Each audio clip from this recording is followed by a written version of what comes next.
In many languages, a word can mean more than one thing.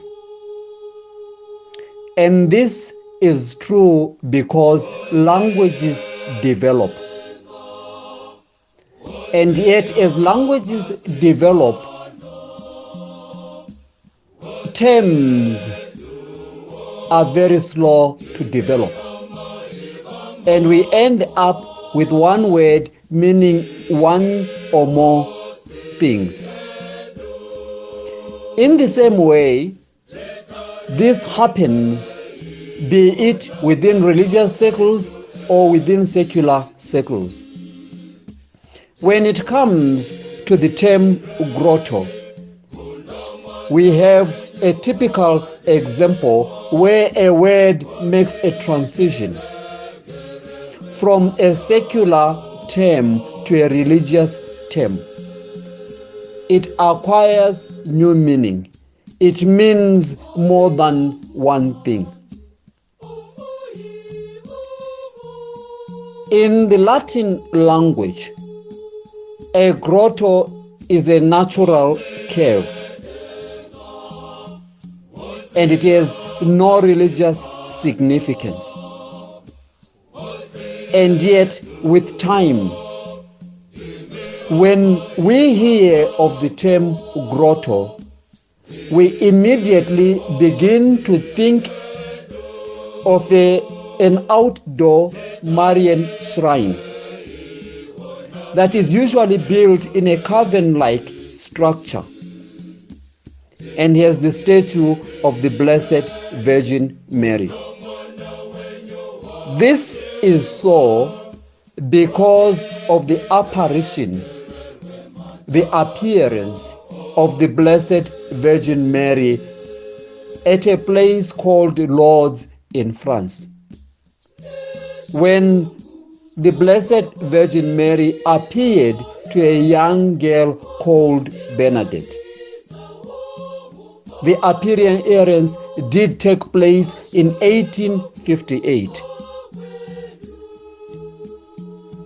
Before that, Pope Pius IX had declared a dogma of the Immaculate Conception in 1854. This had been a teaching within the church that Mary was conceived without original sin. And yet, it had not been defined by the church as a teaching that those who belong to the Catholic Church should embrace and honor and try and implement in their lives or believe. When the Pope defined the dogma of the Immaculate Conception,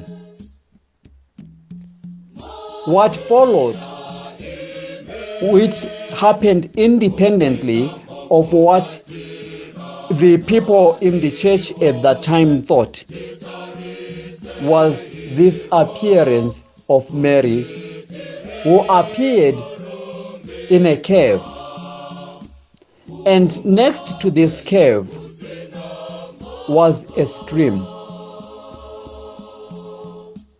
Something that associates a grotto of the past, which has no religious significance, and a grotto as we understand it today. It was grottos were places where there was life. There will be a stream, there will be vegetation. When the Blessed Virgin Mary appears to Bernadette, the appearances took quite a number of times. The Blessed Virgin Mary made a request that a church be built because the waters that were by the cave were the waters that could bring healing to the people. And there was a lot of going back and forth, Bernadette trying to explain what the Blessed Virgin Mary was saying to her, and people dismissing the apparition. And in the end, it is said a bishop asked Bernadette, if the lady does appear again, ask her who she is. And as things will happen, the Blessed Virgin Mary appeared. And Bernadette asked the Virgin who she was. And the Virgin says, I am the Virgin of the Immaculate Conception.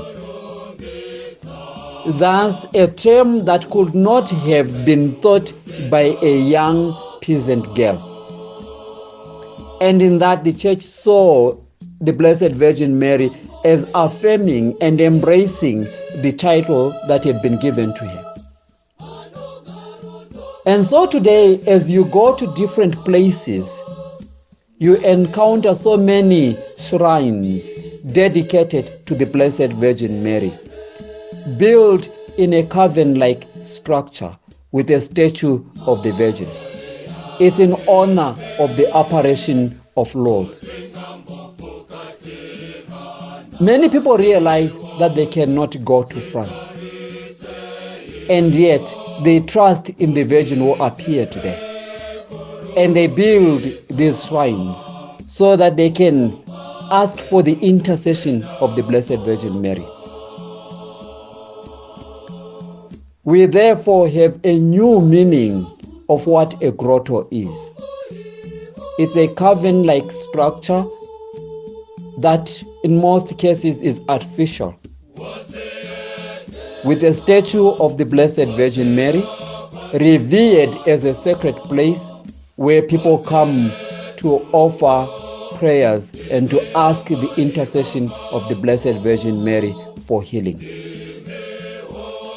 It suffices therefore to say this is what our understanding of what a grotto is in the religious circles.